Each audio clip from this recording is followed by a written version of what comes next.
ശ്ലീഹ ഏഴാം തിങ്കൾ. മത്തായി എഴുതിയ സുവിശേഷം 12-ാം അധ്യായം 38 മുതൽ 42 വരെയുള്ള വാക്യങ്ങളുടെ വിശകലനം. യോന പ്രവാചകന്റെ അടയാളം. ഇന്നോളം മനുഷ്യരായി പിറന്നവരാരും ചെയ്യാത്ത അത്ഭുത കാര്യങ്ങളാണ് യേശു പ്രവർത്തിച്ചു കൊണ്ടിരുന്നത്. ദൈവത്തിൽ വിശ്വസിക്കാനും ദൈവത്തിങ്കിലേക്ക് പിന്തിരിയാനുമുള്ള അടയാളമായിട്ടാണ് യേശു ഇതൊക്കെ ചെയ്തിരുന്നത്.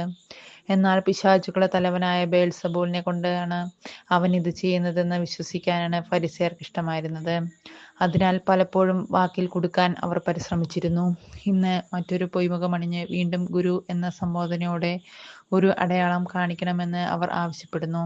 ഇത്രയേറെ അടയാളങ്ങൾ കണ്ടിട്ടും വിശ്വസിക്കാത്തവർ പുതുതായി ഒന്നുകൂടെ കണ്ടാലും വിശ്വസിക്കില്ല എന്ന ബോധ്യമുണ്ടായിട്ടും യോന തിമിംഗലത്തിന്റെ ഉദരത്തിൽ 3 ദിവസം കിടന്ന് എപ്രകാരം ജീവനിലേക്ക് കടന്നുവോ അതുപോലെയുള്ള പ്രവേശനത്തെക്കുറിച്ച് യേശു ആ ദുഷിച്ച തലമുറയോട് പറയുന്നു. യോനായെ ശ്രവിച്ച നിനവെ നിവാസികൾ മാനസാന്തരപ്പെട്ടു.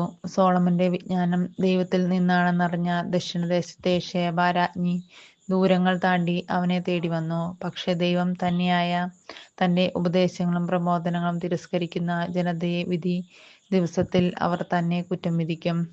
മരിച്ചവരിൽ നിന്ന് 3-ാം നാൾ ഉയർത്തെഴുന്നേറ്റ് ഇന്നും നമുക്കിടയിൽ സന്നിഹിതനായിരിക്കുന്ന യേശുവിൽ വിശ്വാസമർപ്പിക്കാൻ കഴിയാത്ത നമുക്കെതിരെയും ഇതുപോലെ ഒരു വിധി പ്രസ്താവമുണ്ടായിരിക്കും എന്നോർക്കുന്നതിനും ഈ സുവിശേഷ ധ്യാനം കാരണമാകട്ടെ. അന്നും ഇന്നും സാധാരണക്കാരായ മനുഷ്യർ അവനെ ദൈവമായി തിരിച്ചറിഞ്ഞ് അനുഗ്രഹങ്ങൾ കരസ്ഥമാക്കുന്നു. എന്നാൽ ഫരിസേയനും ഫരിസേയ മനോഭാവമുള്ളവരും അവനിൽ നിന്നും അന്നും ഇന്നും അകലം പാലിക്കുന്നു.